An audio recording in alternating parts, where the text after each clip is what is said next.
Good morning dear student. आज की class में हम लोग स्टार्ट करेंगे मैथमेटिक्स का एक नया चैप्टर, जिस चैप्टर का नाम है गोला।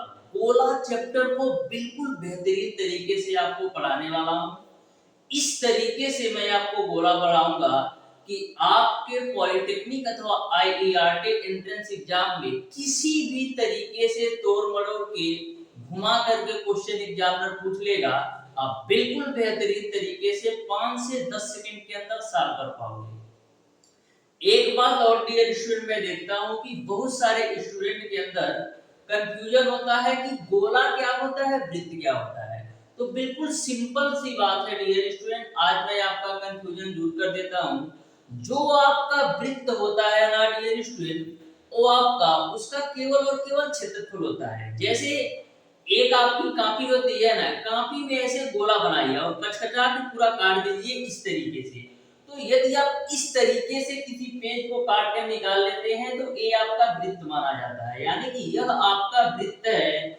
ऐसे भी समझ सकते हैं कि जो आपका वृत्त होता है 2D शेप में होता है, यानी कि 2 डायमेंशनल शेप में होता है। और जो आपका गोला होता है ना, वो 3 डायमेंशनल शेप में होता है। उसको पकड़ने के लिए आपको ऐसे ऐसे हाथ करने की जरूरत पड़ेगी। जैसे क्रिकेट वाला बॉल ले लो, फुटबॉल ले लो, तो ये आपका 3D डायमेंशन में है। तो आपको समझ में आ गया होगा कि जो आपका वृत्त होता है 2D डायमेंशन में होता है और आप इस तरीके से वृत्त को पकड़ सकते हो। सॉरी, लेकिन जो आपका गोला होता है डियर स्टूडेंट, ये आपका 3D डायमेंशन में होता है। इसको पकड़ने के लिए आपको इस तरीके से अपने हाथ को करना होगा। जैसे एग्जांपल के रूप में आपका फुटबॉल हो गया, क्रिकेट वाला गेंद हो गया, संतरा हो गया, तो ये सारे आपके गोले में आ जाते हैं। तो आज आपको गोला और वृत्त में अंतर समझ में आ गया होगा कि गोला जो आपका होता है 3D डायमेंशन में होता है और जो आपका वृत्त होता है 2D डायमेंशन में होता है। ठीक है, इतनी सी बात आपको क्लियर है। अब डियर स्टूडेंट, हम बात करते हैं कि गोले का आयतन, वक्र पृष्ठ और संपूर्ण पृष्ठ क्या होता है। तो यदि मैं इस गोले की त्रिज्या मान लूं कि r है, यदि मैं इस गोले की त्रिज्या मान लूं r है, तो a भी आपका r ही होगा। ठीक है, तो गोले का जो आयतन होता है डियर स्टूडेंट, वो आपका होता है 4/3 पाई आर क्यूब। ये आपका गोले का आयतन होता है 4/3 पाई आर क्यूब। वहीं पर हम वक्र पृष्ठ की बात करें तो गोले का जो वक्र पृष्ठ होता है 4 पाई आर स्क्वायर। और गोले का जो संपूर्ण पृष्ठ होता है वो भी आपका 4 पाई आर स्क्वायर ही होता है। यहां तक आपको समझ में आया होगा। नेक्स्ट हम बात करते हैं डियर स्टूडेंट अर्धगोला। किसी भी गोल चीजों को, जैसे आपका गेंद हो गया या फुटबॉल हो गया या संतरा ही ले लो, उसको यदि बीच से काटोगे, यानी कि एक गोला को दो भागों में काटोगे, तो वो अर्धगोले के शेप में आएगा, यानी कि कुछ इस तरीके से आपको वो दिखेगा। कभी भी किसी भी गोले को काटोगे दो भाग में तो दो अर्धगोले बनेंगे। तो अर्धगोला को आप देखोगे ना, तो कुछ इस तरीके से आपका दिखने वाला है, जिसमें उसकी भी त्रिज्या r होगी और a भी आपका त्रिज्या r ही होगी। क्योंकि आपको पता है कि केंद्र से परिधि पर जो डाला गया लंब होता है वो त्रिज्या के बराबर होता है। क्योंकि कैसे आप बनाते हो, किसी भी गोले को बनाने के लिए आप ऐसे लगाना प्रताप रखते हो और ऐसे घुमा देते हो। तो केंद्र से परिधि पर बना जो परिधि के बीच की दूरी होती है वो आपका त्रिज्या के बराबर होती है। या ऐसे भी समझ सकते हो कि केंद्र से परिधि पर डाला गया जो लंब होता है त्रिज्या के बराबर होती है। ये बात आपको क्लियर है। अब हम बात कर रहे थे अर्धगोले के बारे में। तो अर्धगोले का जो आयतन होता है डियर स्टूडेंट, वो आपका क्या हो जाएगा 2/3 पाई आर क्यूब। क्यों? क्योंकि आपका गोले का आयतन 4/3 पाई आर क्यूब होता है। तो अर्धगोले का आयतन इसी का आधा हो जाएगा 2/3 पाई आर क्यूब। वहीं पर हम वक्र पृष्ठ की बात करें तो अर्धगोले का जो वक्र पृष्ठ होता है dear student 2 pi r square होता है। और संपूर्ण पृष्ठ की बात करें तो 3 पाई आर स्क्वायर होता है। इन दोनों में अंतर आप बिल्कुल ध्यान में रखिएगा कि अर्धगोले का जो वक्र पृष्ठ होता है 2 पाई आर स्क्वायर होता है और अर्धगोले का जो संपूर्ण पृष्ठ होता है 3 पाई आर स्क्वायर होता है। बहुत सारे स्टूडेंट के मन में कंफ्यूजन होता है कि अर्धगोले का संपूर्ण पृष्ठ और वक्र पृष्ठ दोनों समान होता है, लेकिन ऐसा नहीं है डियर स्टूडेंट। अर्धगोले का जो वक्र पृष्ठ होता है 2 पाई आर स्क्वायर होता है, लेकिन जो संपूर्ण पृष्ठ होता है 3 पाई आर स्क्वायर होता है। ठीक है, यहां तक आपको क्लियर है। अब हम बात करते हैं डियर स्टूडेंट, खोखले गोले की बात कर रहे हैं। खोखले गोले की बात कर रहे हैं, तो खोखले गोले की मैं मान लेता हूं कि जो आंतरिक त्रिज्या है वो आपका स्मॉल आर है, और जो बाहरी त्रिज्या है वो आपका मैं मान लेता हूं कैपिटल आर है। मैंने आंतरिक त्रिज्या को मान लिया कि स्मॉल आर है, और जो बाहरी त्रिज्या है वो आपका कैपिटल आर है। ठीक है, तो हम बात करें आयतन का, तो यदि हम बात करें आयतन का तो इसका क्या होगा, खोखले गोले का जो आयतन होगा डियर स्टूडेंट वो आपका होगा 4/3 पाई कैपिटल आर का क्यूब, यानी कि बाहरी त्रिज्या का क्यूब माइनस स्मॉल आर का क्यूब, यानी आंतरिक त्रिज्या का क्यूब। तो ये आपका आयतन हो जाएगा। खोखले गोले का आयतन 4/3 पाई कैपिटल आर का क्यूब माइनस स्मॉल आर का क्यूब। जो कैपिटल आर है बाहरी त्रिज्या है, और जो स्मॉल आर है आंतरिक त्रिज्या है। वहीं पर यदि हम बात करें डियर स्टूडेंट की वक्र पृष्ठ क्या होगा, तो खोखले गोले का जो वक्र पृष्ठ होता है वो आपका होगा 2 पाई कैपिटल आर का स्क्वायर प्लस का स्मॉल आर का स्क्वायर, यानी कि 2 पाई बाहरी त्रिज्या का स्क्वायर प्लस का आंतरिक त्रिज्या का स्क्वायर कर दोगे तो आपको खोखले गोले का वक्र पृष्ठ पता चल जाएगा। वहीं पर हम संपूर्ण पृष्ठ की बात करें तो क्या होगा, संपूर्ण पृष्ठ आपका 2 पाई कैपिटल आर का स्क्वायर प्लस स्मॉल आर का स्क्वायर इन प्लस का आपका होता है पाई आर स्क्वायर माइनस का स्मॉल आर स्क्वायर। तो ए आपका संपूर्ण पृष्ठ हो जाता है, तो ए आपका संपूर्ण पृष्ठ हो जाता है, यानी कि वक्र पृष्ठ में यदि हम पाई कैपिटल आर का स्क्वायर माइनस का स्मॉल आर का स्क्वायर जोड़ दे तो हमारा खोखले गोले का संपूर्ण पृष्ठ निकल जाएगा। ठीक है, यहां तक आपको सारी बातें अच्छी तरीके से समझ में आ जाएंगी। अब डियर स्टूडेंट मैं क्वेश्चन को बिल्कुल बेहतरीन तरीके से सॉल्व करवाऊंगा, तो आपको सारी चीजें बिल्कुल बेहतरीन तरीके से क्लियर हो जाएगा कि किस तरीके से यदि हमसे एग्जामिनर क्वेश्चन पूछता है तो हमको किस तरीके से सॉल्व करना है।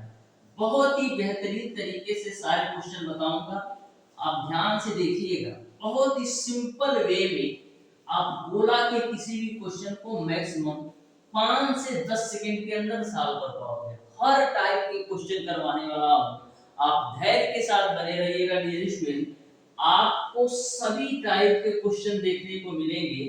बहुत ही बेहतरीन तरीके से आप सॉल्व कर पाओगे। बस यही आपके 8 से 9 फार्मूला ध्यान में रखना है, उसके बाद से आप बिल्कुल बेहतरीन कॉन्सेप्ट के साथ बिल्कुल कम से कम समय में आप गोला के किसी भी क्वेश्चन को हल कर सकते हो। तो डियर स्टूडेंट हम लोग प्रत्येक क्वेश्चन को बिल्कुल बेहतरीन तरीके से सॉल्व करने वाले हैं, आप ध्यान से देखिएगा। जैसे क्वेश्चन नंबर 1 आपका है, यदि एक गोले का आयतन 36 पाई सेंटीमीटर क्यूब है तो गोले का व्यास कीजिए। गोले का व्यास ज्ञात कीजिए। एक गोले का आयतन दे रखा है 36 पाई सेंटीमीटर क्यूब, तो गोले का व्यास आपको ज्ञात करना है। तो गोले का आयतन बाबू क्या होता है, गोले का आयतन डियर स्टूडेंट होता है 4/3 पाई आर। अब गोले का आयतन कितना दे रखा है 36 पाई। अब पाई से पाई कैंसिल कर दो, 4 से काट दो तो 4 9 36, तो यहां से आपको r क्यूब की वैल्यू मिल जाएगी 27। तो r की वैल्यू कितना मिल जाएगा 3 सेंटीमीटर, यानी आपने त्रिज्या निकाल लिया 3 सेंटीमीटर, लेकिन आपको निकालना है व्यास। तो व्यास क्या होता है, जो आपका व्यास होता है त्रिज्या का दोगुना होता है। तो यदि त्रिज्या 3 है तो व्यास आपका 6 सेंटीमीटर हो जाएगा, यानी कि जो गोले का व्यास होगा डियर स्टूडेंट वो आपका 6 सेंटीमीटर हो जाएगा। तो देख सकते हो कितना सिंपल सा क्वेश्चन था। ऐसे भी क्वेश्चन आपके एग्जामिनेशन में पूछे जाते हैं। बढ़ते हैं डियर स्टूडेंट क्वेश्चन नंबर 2 की तरफ। बहुत ही बेहतरीन कॉन्सेप्ट के साथ सारे क्वेश्चन आपको बताऊंगा, बस आप ध्यान से देखते जाना। क्वेश्चन नंबर 2 आपसे बोला है कि 6 सेंटीमीटर त्रिज्या वाले एक ठोस गोले को 0.3 सेंटीमीटर त्रिज्या वाले कितने गोले बनाए जा सकते हैं। यानी कि क्वेश्चन नंबर 2 में आपसे यह पूछा जा रहा है कि 6 सेंटीमीटर त्रिज्या वाले एक ठोस गोले से 0.3 सेंटीमीटर वाले कितने गोले बनाए जा सकते हैं। तो हम क्या कर रहे हैं, बड़ा गोला से छोटे छोटे गोले बना रहे हैं। 6 सेंटीमीटर वाले त्रिज्या वाले बड़े गोले से 0.3 सेंटीमीटर त्रिज्या वाले छोटे छोटे गोले बनाए जा रहे हैं। तो आपको गोलों की संख्या बताना है कि 0.3 सेंटीमीटर वाले कितने गोले बनाए जा सकते हैं। तो गोलों की संख्या कभी भी यदि आपसे पूछो तो गोले की संख्या निकालने के लिए आपको करना क्या है, बड़े गोले के आयतन में छोटे गोले के आयतन से भाग देना, बस सिंपल सा कॉन्सेप्ट है। कभी भी गोले की संख्या आपको निकालना है तो बड़े गोले के आयतन में आप छोटे गोले के आयतन से भाग देते हो। तो बड़े गोले का आयतन क्या होगा, 4/3 पाई। अब बड़े गोले की त्रिज्या आपका 6 है तो 6 का क्यूब हो जाएगा, बट्टे भाग दे दो छोटे गोले के आयतन से। तो छोटे गोले का आयतन कितना होगा, 4/3 पाई और छोटे गोले की त्रिज्या आपका है 0.3 का होल क्यूब। 4/3 पाई से 4/3 पाई कैंसिल, तो यहाँ से 6 का क्यूब है, इसको हम 6 गुणे 6 गुणे 6 लिख सकते हैं। अब देखो 0.3 का होल क्यूब है तो इसको हम क्या लिखेंगे, 0.3 गुणे 0.3 गुणे 0.3, ठीक है। अब देखो दशमलव हम सारे जगह से हटा देते हैं, तो तीनों जगह से दशमलव हटाने के लिए हम क्या करेंगे, 1000 से भाग दे देते हैं। तो हम 1000 से भाग दे देंगे तो ये तीनों दशमलव हट जाएगा, ठीक है। तो तीनों दशमलव मैंने हटा दिया और 1000 से भाग दे दिया, ठीक है। अब देखो 3 गुना आपका हो जाएगा 6, 3 गुना आपका हो जाएगा 6 और 3 गुना आपका हो जाएगा 6। तो ऊपर कितना मिल गया, 2 गुना 4 गुना 8 और 1000 आपका भी ऊपर चला जाएगा। तो 8 गुणे 1000 यानी कि 8000 गोले बनाए जा सकते हैं। यानी कि 0.3 सेंटीमीटर त्रिज्या वाले 8000 गोले बनाए जा सकते हैं 6 सेंटीमीटर त्रिज्या वाले बड़े गोले से। इस तरीके से क्वेश्चन नंबर 2 का ऑप्शन नंबर ए सही हो जाएगा। तो बहुत ही बेहतरीन कॉन्सेप्ट से आपको सारी चीजें समझ में आ रही होंगी। हम पढ़ते हैं डियर स्टूडेंट क्वेश्चन नंबर 3 की तरफ। आपको इस तरीके से प्रत्येक क्वेश्चन करवाऊंगा ना कि आपको कहीं भी किसी भी प्रकार का डाउट और कंफ्यूजन होगा ही नहीं। बस धैर्य के साथ बने रहना डियर स्टूडेंट। हर एक टाइप का क्वेश्चन कि किस तरीके से किस किस लैंग्वेज में आपसे एग्जामिनर क्वेश्चन पूछ सकता है, सारी चीजों को कराने वाला हूं, ध्यान से देखना। तो क्वेश्चन नंबर 3 आपका है डियर स्टूडेंट, एक गोले की त्रिज्या 2 सेंटीमीटर की वृद्धि करने पर उसके क्षेत्रफल में 704 सेंटीमीटर स्क्वायर की वृद्धि होती है। तो वृद्धि से पहले गोले की त्रिज्या बताना है। क्वेश्चन में ऐसा बोला जा रहा है कि यदि हम गोले की त्रिज्या में 2 सेंटीमीटर की वृद्धि करते हैं तो गोले के क्षेत्रफल में 704 सेंटीमीटर स्क्वायर की वृद्धि हो जाती है। तो आपको गोले की प्रारंभिक त्रिज्या बताना है, यानी कि त्रिज्या 2 सेंटीमीटर बढ़ाने से पहले गोले की त्रिज्या क्या थी। तो मैं मान लेता हूं डियर स्टूडेंट कि जो गोले की प्रारंभिक त्रिज्या थी, मैं मान लेता हूं कि गोले की प्रारंभिक त्रिज्या थी r1 थी। r1 की वैल्यू मैं मान लेता हूं r थी। बोला है कि गोले की त्रिज्या 2 सेंटीमीटर बढ़ाने पर क्षेत्रफल में आपका 704 सेंटीमीटर स्क्वायर की वृद्धि हो जाती है।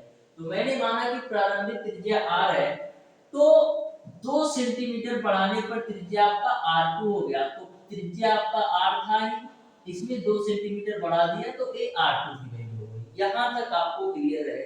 मैंने मान लिया कि गोले की प्रारंभिक त्रिज्या r1 की वैल्यू r है और 2 सेंटीमीटर बढ़ाने पर गोली की त्रिज्या r2 हो गई। तो r2 बराबर क्या होगा, r प्लस का 2, क्योंकि प्रारंभिक त्रिज्या में हम 2 सेंटीमीटर की वृद्धि कर रहे हैं। ये बात आपको क्लियर है।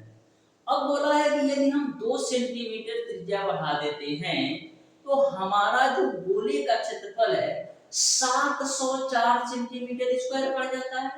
तो यह आपका 704 सेंटीमीटर स्क्वायर क्यों बढ़ रहा है? इस गोले की त्रिज्या में 2 सेंटीमीटर की वृद्धि की वजह से। तो हम करेंगे क्या, R2 त्रिज्या वाले गोले के आयतन से R2 त्रिज्या वाले गोले के क्षेत्रफल से R1 त्रिज्या वाले गोले के क्षेत्रफल को घटाएंगे तो हमारा 704 आएगा, क्योंकि 2 सेंटीमीटर वृद्धि करने की वजह से ही आपका क्षेत्रफल 704 में वृद्धि हुआ है। तो हम करते क्या है, R2 त्रिज्या वाले गोले के क्षेत्रफल में से R1 त्रिज्या वाले गोले के क्षेत्रफल को घटा देंगे तो 704 आना चाहिए। तो R2 त्रिज्या वाले गोले का क्षेत्रफल क्या होगा, 4 4 पाई, R की वैल्यू कितना होगा, R + 2 का होल स्क्वायर, यानी कि यह आपका R2 त्रिज्या वाले गोले का क्षेत्रफल हो गया। इसमें से हम बताएंगे R1 त्रिज्या वाले गोले के क्षेत्रफल को, यानी 4 पाई R स्क्वायर। यहां तक किसी को कोई कंफ्यूजन नहीं होना चाहिए। मैंने 2 सेंटीमीटर बड़े त्रिज्या के क्षेत्रफल में से प्रारंभिक क्षेत्रफल को घटाया जिसकी वैल्यू 704 है। ठीक, अब देखो यहां से हम क्या करेंगे, 704 बराबर 4 पाई, दोनों जगह से मैंने कॉमन ले लिया तो बीच में बचेगा क्या, आपको मिलेगा R + 2 का होल स्क्वायर माइनस R का होल स्क्वायर। ठीक, अब देखो 4 से काट देते हैं तो 4 एकम 4, ठीक है ना, हो फिर 3 0, 4 सत्ते 28, फिर उसके बाद से 4 छक 24, ठीक है ना, हो 4 एकम 4, 3 0, 4 सत्ते 28, 4 छक 24, तो 176 बराबर पाई की वैल्यू रख दो 22/7। अब देखना यहां पर आपका a स्क्वायर माइनस का b स्क्वायर के रूप में है, तो a square minus b square को क्या लिख सकते हो, एक ब्रैकेट में a + b यानी r + 2 प्लस का r, एक ब्रैकेट में a माइनस b यानी कि r + 2 माइनस का r, minus r plus r cancel, यहां से काटो 11 से काट देते हैं, 11 दूना 22, 11 एकम 11, 11 छक्का 66, फिर 2 से काटेंगे तो 2 8 आपका 16 हो जाएगा, तो 8 से कितना हो जाएगा 56 बराबर। अब देखो r + r आपका 2r + का 2 हो जाएगा और यहाँ पर आपका 2 मिलेगा, 2 से काटेंगे तो 28 बार में कटेगा। ठीक है, 2 से काटेंगे तो 28 बार में आपका कट जाएगा। यहाँ तक किसी को कोई दिक्कत नहीं होना चाहिए, यहाँ से किसी को कोई दिक्कत नहीं होना चाहिए, सारी चीजें समझ में आ गई होंगी। ठीक है, कोई दिक्कत है वो 11 एकम 11, 11 छक्का 66, ठीक है, फिर 2 8 16, ठीक है, 8 7 56 हो गया, 2r + 2, ठीक है, ठीक है, तो यहाँ से आपको मिल गया कि 2r + का 2 बराबर आपको कितना मिल गया, 2r + का 2 बराबर आपको मिल गया 28, तो 2r बराबर आपको मिल जाएगा 26, तो r बराबर आपको कितना मिल जाएगा 13 सेंटीमीटर। आपको निकालना क्या था, गोले की त्रिज्या ज्ञात करना था, यानी कि पहले गोले की त्रिज्या ज्ञात करना था, तो पहले गोले की त्रिज्या आपका कितना आ गया 13 सेंटीमीटर, यानी r1 की जो वैल्यू आ गई वो आपका 13 सेंटीमीटर।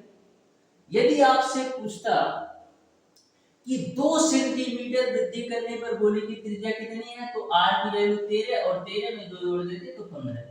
तो आपको बिल्कुल बेहतरीन तरीके से समझ में आ गया होगा कि यदि आपसे ऐसा क्वेश्चन पूछा जाए तो किस तरीके से सॉल्व करना है। बढ़ते हैं डियर स्टूडेंट क्वेश्चन नंबर 4 की तरफ, ध्यान से देखिएगा, बहुत ही बेहतरीन कॉन्सेप्ट आपको सिखाने वाला हूं। आपको किसी भी क्वेश्चन में किसी भी प्रकार का डाउट नहीं होगा, बस आप पेशेंस के साथ बने रहिए डियर स्टूडेंट, सारी चीजें बिल्कुल बेहतरीन तरीके से सॉल्व करवा दूंगा। तो देखो क्वेश्चन नंबर 4 को, क्वेश्चन नंबर 4 को आप ध्यान से देखना। बोला है कि 2 सेंटीमीटर मोटाई और 9 सेंटीमीटर बाहरी त्रिज्या वाले एक गोलाकार पात्र की धारिता है। तो कभी भी यदि आपसे धारिता की बात की जाए ना, तो आपको कैसे सॉल्व करना है ध्यान से देखना। गोलाकार पात्र की धारिता ज्ञात करना है, तो कभी भी यदि आपका धारिता की बात की जाती है ना, इस तरीके से है गोलाकार खोखला गोला, तो कभी भी यदि आपसे धारिता की बात की जाती है ना, तो इस वाले क्षेत्रफल की बात की जाती है, इस वाले क्षेत्रफल की बात की जाती है, इस वाले क्षेत्रफल की बात की जाती है। हमेशा ध्यान में रखिएगा, कभी भी यदि आपसे धारिता की बात की जाती है ना, तो हमेशा आपसे जिस मटेरियल से आपका गोला बना है ना, उसकी मोटाई की बात की जाती है।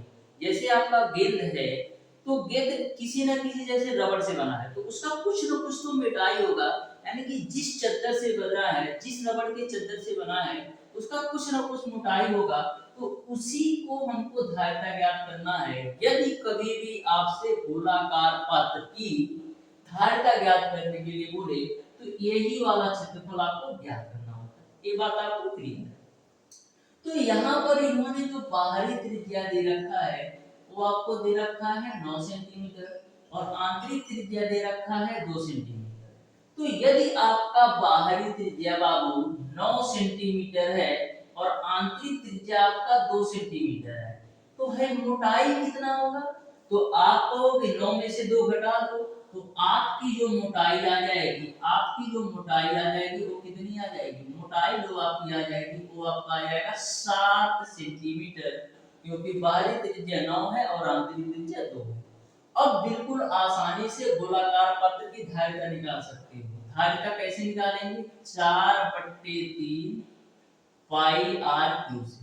जो आपका धारिता होता है एक प्रकार का आयतन है। अब देखो 4/3 हो गया, पाई की वैल्यू रख दो 22/7, आर की जो वैल्यू लेना है वो आपको 7 सेंटीमीटर लेना है, क्योंकि इस वाले एरिया का हम धारिता निकाल रहे हैं, गोलाकार पात्र की धारिता निकाल रहे हैं। तो 7 कर दो, 7 से 7 कैंसिल हो जाएगा। यहाँ पर देखो 22 चौक 88 गुणे 49/3, इसी को आप कैलकुलेट करिएगा तो आपका आएगा 1437 सेंटीमीटर क्यूब, यानी कि 1437 सेंटीमीटर क्यूब अप्रॉक्सीमेशन में आएगा। इस तरीके से क्वेश्चन नंबर 4 का यही राइट आंसर होगा। ठीक है, तो हमेशा ध्यान में रखिएगा, धारिता आपको इसी तरीके से ज्ञात करना है। बहुत सारे स्टूडेंट यह गलती करते हैं कि गोले का ही आयतन निकालने लगते हैं, जो कि गलत है। धारिता कभी भी पूछे तो इस वाले एरिया का निकालना है। बढ़ते हैं डियर स्टूडेंट क्वेश्चन नंबर 5 की तरफ। आप बिल्कुल ध्यान से देखिएगा, बहुत ही बेहतरीन कॉन्सेप्ट इसका भी है। तो क्वेश्चन नंबर 5 आपका है, एक ठोस गोलाकार गेंद का आयतन 972 पाई सेंटीमीटर क्यूब है। इसे पिघलाकर बिना किसी नुकसान के 27 छोटे गोले बनाए जाते हैं, तो सभी छोटे गोलों का पृष्ठीय क्षेत्रफल ज्ञात करना है। एक ठोस गोलाकार गेंद का जो आयतन है वो आपका 972 पाई सेंटीमीटर क्यूब है। ठीक है, यहाँ पर आयतन दे रखा है, इसे पिघलाकर बिना किसी नुकसान के 27 छोटे गोले बनाए जाते हैं, तो इन छोटे गोले का पृष्ठीय क्षेत्रफल ज्ञात करना है। ठीक है, तो देखो कैसे निकालेंगे।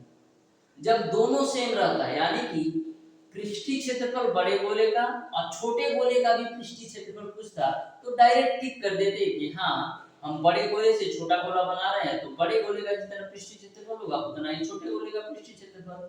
लेकिन इन्होंने आयतन दे करके छोटे छोटे गोलों का पृष्ठीय क्षेत्रफल ज्ञात करने के लिए बोला। तो आइए हम देख लेते हैं। तो आपको पता है कि गोले की संख्या निकालने के लिए आप क्या करते हो? बड़े गोले के आयतन में छोटे गोले के आयतन से भाग दे देते हो। तो बड़े गोले का आयतन कितना होगा? 4/3 पाई। बड़े गोले की जो त्रिज्या है वो मैं मान लेता हूं, या तो डायरेक्ट रख दो। बड़े गोले का यहाँ पर आयतन दे रखा है, तो डायरेक्ट हम रख ही देते हैं 972 पाई। तो बड़े गोले के आयतन में हम क्या करेंगे? छोटे गोले के आयतन से भाग दे देते हैं, तो 4/3 पाई आर। ठीक, ए पाई से ए पाई कैंसिल, तो यहाँ पर हम क्या लिख सकते हैं? हम लिख सकते हैं n गुणे 4/3 आर क्यूब बराबर हम लिख सकते हैं 972। ठीक है, 4 से काट देते हैं, तो 4 एकम 4 × 8, 4 × 4 = 16 और 4 × 3 = 12, ठीक है। तो यहाँ पर n की वैल्यू कितनी है 27, क्योंकि हम 27 छोटे छोटे गोले बना रहे हैं। तो 27 गुणे 1/3 r³ बराबर आपका आ गया 243। यहाँ पर 9 से काटो तो 9 × 3 = 27, 9 × 2 = 18 और 9 × 7 = 63। यहाँ पर 3 से 3 कैंसिल होगा, तो r³ की वैल्यू आपको मिल गया 27। r³ की वैल्यू 27 होगी तो r की वैल्यू आपको मिल जाएगा 3 सेंटीमीटर, यानी कि छोटे गोले की त्रिज्या आपने निकाल लिया 3 सेंटीमीटर। आपको बताना है सभी छोटे गोले का पृष्ठीय क्षेत्रफल कितना होगा। तो हम करेंगे क्या, एक छोटे गोले के पृष्ठीय क्षेत्रफल में 27 से गुणा कर देंगे, क्योंकि सभी छोटे गोले का पृष्ठीय क्षेत्रफल ज्ञात करना है। तो एक छोटे गोले के पृष्ठीय क्षेत्रफल में हम क्या करेंगे, 27 से गुणा कर देंगे। तो छोटे गोले का पृष्ठीय क्षेत्रफल 4πr² है, इसमें आप 27 से गुणा कर दोगे ना, तो सभी छोटे गोले का पृष्ठीय क्षेत्रफल आ जाएगा। इस बात को बिल्कुल ध्यान में रखिएगा, सभी छोटे गोले का पृष्ठीय क्षेत्रफल ज्ञात करना है। तो आप क्या करेंगे, 27 गुणे एक छोटे गोले का पृष्ठीय क्षेत्रफल में गुणा कर दोगे।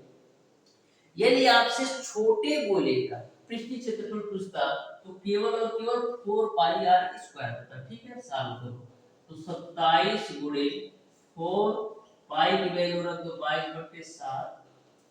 उसके बाद से r की जो वैल्यू आपने निकाला है, कितना निकाला, r की वैल्यू आपने निकाला है 3, 3 का स्क्वायर करोगे 9, ठीक है ना। हो यहाँ तक किसी को कोई दिक्कत नहीं होना चाहिए, यहाँ तक किसी को कोई दिक्कत नहीं होना चाहिए, ठीक है। यहाँ पर यार r की वैल्यू आपने ठीक है, यहाँ तक आपकी सारी बातें क्लियर है, ठीक है ना।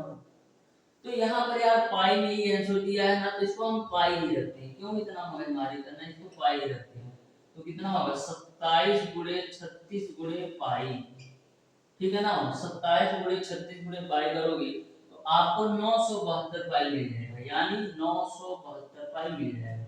इस तरीके से 27 छोटे गोले का जो पृष्ठीय क्षेत्रफल होगा वो आपका 972 पाई होगा, यानी ऑप्शन नंबर ए सही है। बढ़ते हैं डियर स्टूडेंट क्वेश्चन नंबर 6 की तरफ। ध्यान से देखिएगा क्वेश्चन नंबर 6 को भी, बहुत ही बेहतरीन कॉन्सेप्ट आपको सीखने को मिलेगा।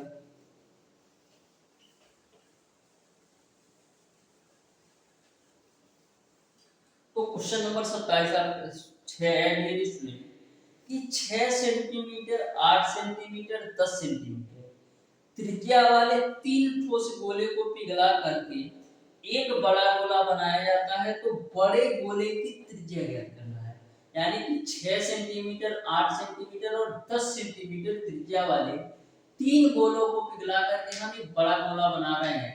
तो बड़े गोले की त्रिज्या ज्ञात करना है। तो हम क्या करते हैं, क्या हम त्रिज्या से तो ज्ञात नहीं कर सकते कि हम 8 सेमी 9 सेंटीमीटर और 10 सेंटीमीटर सॉरी 6 सेंटीमीटर, 8 सेंटीमीटर और 10 सेंटीमीटर त्रिज्या से तो हम ज्ञात कर नहीं सकते। तो सबसे पहले करना क्या होगा, तीनों छोटे गोले के आयतन को बराबर कर देना होगा बड़े गोले के आयतन, क्योंकि हम आयतन से ही हम त्रिज्या निकाल सकते हैं। तो पहले गोले की आयतन की हम बात करें तो क्या होगा 4/3 पाई r³, जिसकी वैल्यू 6 है, 6 का क्यूब प्लस दूसरे गोले की आयतन की बात करें तो 4/3 पाई 8 का क्यूब हो जाएगा। तीसरे गोले की आयतन की बात करें तो 4/3 पाई r यानी 10 का क्यूब हो जाएगा। यानी कि इन छोटे छोटे तीनों गोलों के आयतन जो बराबर होंगे बड़े गोले के आयतन के, क्योंकि हम छोटे छोटे गोले से 3 छोटे छोटे गोले से बड़ा गोला बना रहे हैं। तो बड़े गोले का आयतन मैं मान लेता हूँ 4/3 पाई कैपिटल R का क्यूब, ठीक है। अब देखो कॉमन क्या है, कॉमन आपका है 4/3 पाई, 6 का क्यूब करोगे तो आपको मिलेगा 216, 8 का क्यूब करोगे तो 512, 10 का क्यूब करोगे तो 1000 मिलेगा, बराबर आपको मिल जाएगा 4/3 पाई कैपिटल R का क्यूब। 4/3 पाई से 4/3 पाई कैंसिल, तो यहाँ से आप 216, 512 और 1000 जोड़ोगे तो 1728 मिलेगा, बराबर आपको मिल जाएगा आर की। अब 1728 किसका घनमूल है, तो आप कहोगे 12 का, यानी कि बड़े गोले की जो त्रिज्या होगी वो आपका 12 सेंटीमीटर होगी। इस तरीके से क्वेश्चन नंबर 6 का ऑप्शन नंबर बी सही हो जाएगा। तो बिल्कुल सिंपल और आसान क्वेश्चन पूछे जाते हैं, बस आपको बेहतरीन तरीके से सारे क्वेश्चन के कॉन्सेप्ट को समझना है। बहुत ही सिंपल और आसान वे में आप सभी क्वेश्चन को सॉल्व कर सकते हो। तो ध्यान से देखिएगा डियर स्टूडेंट, क्वेश्चन नंबर 7 में बोला है एक अर्धगोले का संपूर्ण पृष्ठ 108 पाई सेंटीमीटर स्क्वायर है, तो इस अर्धगोले का आयतन ज्ञात करो। एक अर्धगोले का संपूर्ण पृष्ठ 108 पाई है, तो अर्धगोले का संपूर्ण पृष्ठ कितना होता है 3 पाई आर स्क्वायर, जिसकी वैल्यू दे रखा है 108 पाई। पाई से पाई कैंसिल कर दो, उसके बाद से 3 आर स्क्वायर आप बराबर मिल गया आपको 108, 3 से काटो तो 3 3 का 9, 3 6 का 18, यानी आर स्क्वायर की वैल्यू आपको मिलेगा 36। तो आर की वैल्यू आपको कितना मिलेगा 6 सेंटीमीटर। आपको बताना है अर्धगोले का आयतन, तो अर्धगोले का आयतन कितना होता है 2/3 पाई आर क्यूब, तो 2/3 हो गया, पाई की वैल्यू पाई रखो, आर की वैल्यू 6 है, तो 6 का क्यूब करोगे कितना होगा 216, 3 से काटो, 3 7 21, 3 9 6, तो 72 गुना कितना होगा 144 पाई। इस तरीके से अर्धगोले का जो आयतन होगा 144 पाई होगा। क्वेश्चन नंबर 8 को आप ध्यान से देखिएगा, बहुत ही बेहतरीन, बहुत ही सिंपल और आसान क्वेश्चन। सारे क्वेश्चन बिल्कुल बेहतरीन कॉन्सेप्ट से बता रहा हूं, जिससे आपको किसी भी क्वेश्चन में किसी भी प्रकार का डाउट ना हो। तो क्वेश्चन नंबर 8 आपका है एक अर्धगोले का संपूर्ण पृष्ठीय क्षेत्रफल 1838 सेंटीमीटर स्क्वायर है, तो आपको अर्धगोले के व्यास की लंबाई ज्ञात करना है। तो एक अर्धगोले का संपूर्ण पृष्ठीय क्षेत्रफल 1838 है, तो किसी भी अर्धगोले का जो संपूर्ण पृष्ठीय क्षेत्रफल क्या होता है, वो आपका होता है 3 पाई आर स्क्वायर, जिसकी वैल्यू आपको दे रखा है 1848। ठीक है, यहां तक आपको क्लियर है। 3 से काटो, 3 6 का 18, 3 1 3, 3 6 का 18, यानी कि पाई की वैल्यू हम रख देते हैं 22/7, आर स्क्वायर बराबर 616, 11 गुना 22, 11 25 55, 11 6 का 66, 2 से काटेंगे तो 28 बार कटेगा। तो यहाँ से आर स्क्वायर की वैल्यू आपको मिल गई 28 गुणे का 7, तो आर स्क्वायर की वैल्यू कितना मिल जाएगी 7 56 और 7 गुना 14 5 19, यानी 196 मिल गई आर स्क्वायर की वैल्यू। तो 196 किसका वर्गमूल है, तो 14 का, यानी आर की जो वैल्यू मिल गई वो आपको मिल गई 14 सेंटीमीटर। आपको बताना है अर्धगोले का व्यास, तो यदि त्रिज्या 14 सेंटीमीटर है तो व्यास होगा कितना होगा 28 सेंटीमीटर, यानी कि व्यास आपने निकाल दिया 28 सेंटीमीटर। लास्ट क्वेश्चन देखिएगा आज की क्लास का ये स्टूडेंट, बहुत ही सिंपल और आसान सा ये भी क्वेश्चन है, ध्यान से देखिएगा क्वेश्चन नंबर 9 को। तो क्वेश्चन नंबर 9 आपका है 36 सेंटीमीटर व्यास और 12 सेंटीमीटर ऊंचाई वाले एक ठोस धात्विक संघ को पिघला करके 3 सेंटीमीटर त्रिज्या वाले कितने गोले बनाए जा सकते हैं, ये आपको बताना है। इसमें क्या हो रहा है कि एक आपका शंकु है, शंकु से हम 3 सेंटीमीटर त्रिज्या वाले गोले बना रहे हैं, तो कितने गोले बनाए जा सकते हैं। तो करेंगे क्या, गोलों की संख्या निकालने के लिए शंकु के आयतन में 3 सेंटीमीटर त्रिज्या वाले गोले के आयतन से भाग देंगे, तो हमको पता चल जाएगा कि कितने गोले बनाए जा सकते हैं। तो गोलों की संख्या कैसे निकालोगे, शंकु के आयतन में 3 सेंटीमीटर त्रिज्या वाले गोले के आयतन से भाग देंगे, तो शंकु का आयतन कितना होता है 1/3 पाई आर स्क्वायर इंटू पाई। मैंने शंकु की त्रिज्या मान लिया है कैपिटल आर, ठीक, बटे एक छोटे से गोले के आयतन से भाग ले तो छोटे गोले का आयतन कितना होगा 4/3 पाई। आर की वैल्यू दे रखा है 3, तो 3 का होल टू कर दो। जहां तक आपको क्लियर है।